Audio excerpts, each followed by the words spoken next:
عن أبي هريرة رضي الله تعالى عنه قال قال رسول الله صلى الله عليه وسلم হযরত আবু হুরায়রা রাদিয়াল্লাহু তাআলা আনহু থেকে বর্ণিত, তিনি বলেন, রাসূল আকরাম সাল্লাল্লাহু আলাইহি ওয়াসাল্লাম বলেছেন, ইদা দাখালা রমাদান, যখনই রমজান মাস চলে আসবে,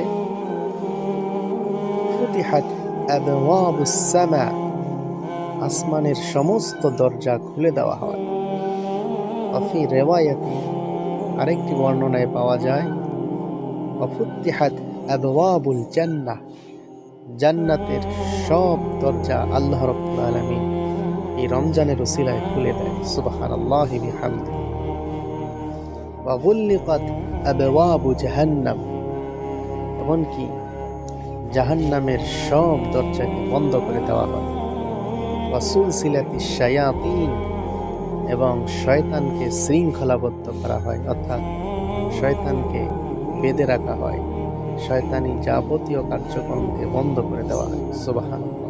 তাই আসুন, এবারের রমজানের প্রত্যেকটি রোজা আমরা সঠিকভাবে যেন আদায় করতে পারি, সেই তৌফিক আল্লাহ তাআলা